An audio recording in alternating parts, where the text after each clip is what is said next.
Assalamualaikum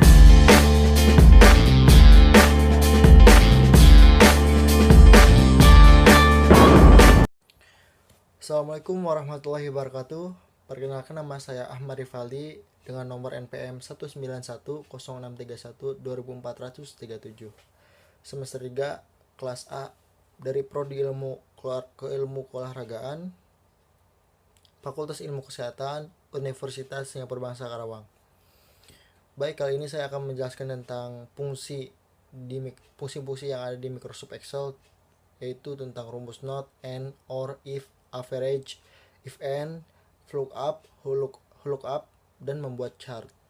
Dan yang kedua, membuat Word, yaitu dengan membuat daftar isi secara otomatis. Dan yang ketiga, PowerPoint, membuat video MP4 dari PowerPoint menggunakan animasi. Video ini dibuat untuk memenuhi tugas salah satu mata kuliah aplikasi komputer dengan dosen pengampu Arif Solehudin. Selamat menyaksikan.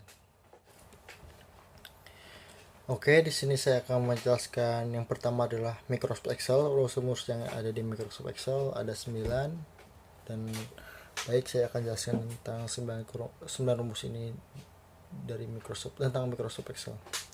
Rumus yang pertama, not. Fungsi not itu digunakan untuk membalikkan nilai argumen jika logika yang diuji menghasilkan nilai false. Maka rumus not akan menghasilkan nilai true, dan jika logika yang diuji menghasilkan nilai true, maka rumus not menghasilkan nilai logika false. Itu rumus not yang pertama. Dan yang kedua, rumus and, atau yang abjadnya itu AND. Fungsi dari rumus and yang kedua adalah untuk mendapatkan nilai logika true atau false dari perbandingan dua kondisi atau lebih, menghasilkan nilai logika true jika seluruh kondisi argumen yang diuji terpenuhi, atau mengevaluasi ke true, dan menghasilkan nilai false jika salah satu argumennya tidak terpenuhi, atau mengevaluasi ke false. Dan yang ketiga, or, rumus OR. Yang ketiga, rumus OR itu berfungsi untuk argumen bernilai benar dan false jika semua argumen salah. N merupakan rumus fungsi logika pada Excel yang berguna untuk menghasilkan nilai true jika semua argumen yang diuji bernilai benar. Jika false, maka semua atau salah satu argumen bernilai salah. Dan yang keempat, fungsi if. Fungsi if memungkinkan Anda untuk membuat perbandingan logis antara nilai dan apa yang diharapkan dengan menguji kondisi dan mengembalikan hasil. Jika true atau false. Oleh karena itu, pernyataan if dapat memiliki dua hasil. Hasil pertama jika perbandingan Anda benar, dan hasil kedua jika perbandingan Anda salah. Dan yang kelima, fungsi average. Fungsi ini digunakan untuk mencari salah satu nilai rata-rata dari kumpulan data dalam periode tertentu atau sekelompok data. Dan yang keenam, fungsi if and. Tadi kan and yang ketiga, sekarang ada if and. Fungsi if and itu untuk mengevaluasi jika semua argumennya mengevaluasi ke true, dan mengembalikan false jika satu atau beberapa argumen mengevaluasi ke false. Satu penggunaan umum untuk fungsi and adalah untuk memperluas penggunaan fungsi-fungsi lain yang melakukan uji logika. Yang ketujuh, lookup. Lookup itu merupakan bagian dari sebuah fungsi lookup, index, dan match, di mana lookup memiliki fungsi untuk mencari sebuah nilai dari sekumpulan data atau tabel, atau yang bisa dibilang lookup array, LOOKUPARRAY, yang nantinya jika nilainya sudah ditemukan maka akan menampilkan nilai yang ada pada kolom yang lainnya dan tabel tersebut, yang didasarkan pada urutan sebuah kolom vertikal yang dibutuhkan, atau yang bisa dibilang call index number. Dan yang 8, HLOOKUP. Yang 8 ini fungsinya untuk tidak beda jauh sama lookup. Yang membedakannya adalah bentuk tabel dan data value yang akan dicari.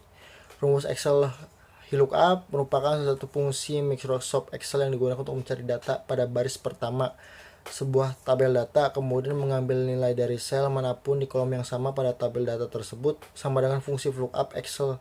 Fungsi VLOOKUP juga memiliki 4 argumen. 1. Nilai yang dicari. 2. Tabel referensi. 3. Nomor baris. 4. Range lookup.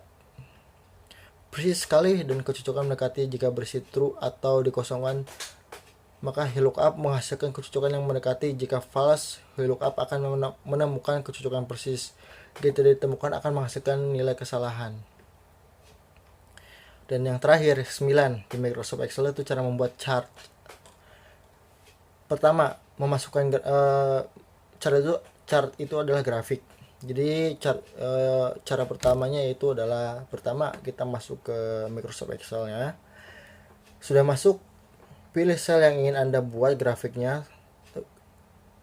termasuk judul, kolom, dan label baris. Sel-sel ini akan menjadi sumber data untuk grafik pada contoh kita ini.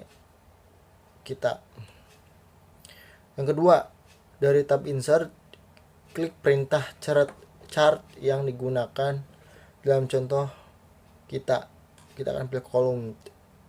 Yang ketiga, pilih jenis grafik yang diinginkan dari menu drop down. Yang keempat, grafik yang dipilih akan dimasukkan ke dalam worksheet. Jika Anda tidak yakin jenis grafik apa yang Anda gunakan, perintah chart recommended akan menyarankan beberapa grafik yang berbeda berdasarkan sumber data.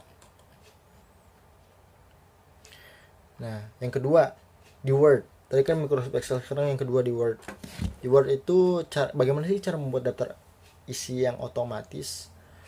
Pertama, letakkan kursor di tempat Anda ingin menambahkan daftar isi. Kedua, buka referensi, daftar isi, dan pilih gaya otomatis.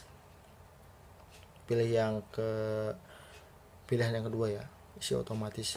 Yang ketiga, jika Anda membuat perubahan pada dokumen yang mempengaruhi daftar isi, perbarui daftar isi dengan mengklik kanan daftar isi dan memilih perbarui bidang. Untuk memperbarui daftar isi secara manual, lihat memperbarui daftar isi.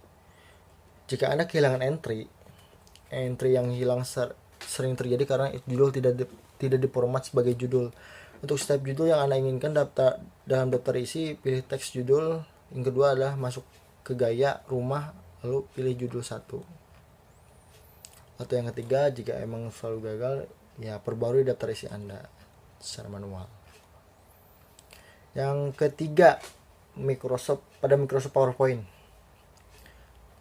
Yang pertanyaannya tuh, bagaimana sih cara membuat video MP4 dari PowerPoint menggunakan animasi? Oke, di sini saya akan menjelaskan hal itu. Pertama, untuk menyimpan atau mengkonversi presentasi PowerPoint ke video, berikut ini adalah caranya. Satu, gunakan aplikasi Microsoft PowerPoint dan buka file presentasi yang telah dibuat dan disimpan, lalu yang mau dikonversi ke video. Oke, udah masuk, klik menu file dan dari backstage view Microsoft PowerPoint yang muncul dan klik export dan kemudian pilih create a video. Anda akan melihat opsi pembuatan video create a video. Di opsi ini terdapat 2 kotak tarik turun drop down box terkait kualitas dan ukuran video yang dihasilkan. 1, dan terkait timing dan narasi. Keduanya, pengaturan durasi slide berapa, kotak spinner. Dan yang ketiga, dan tombol create video. Nah, untuk menentukan kualitas dan ukuran video yang dihasilkan, klik tarik turun drop down box. Pilih kualitas dan ukuran video yang dihasilkan, quality low atau high-nya. Untuk menentukan apakah Anda menyertakan atau tidak timing dan narasi yang terdapat di presentasi, klik kotak tarik turun kedua dan kemudian pilih salah satu down as recorded timings and narration atau use recorded timings and narration. Jika presentasi tidak memiliki timing dan narasi, pilih use record dan timings and narration dinonaktifkan.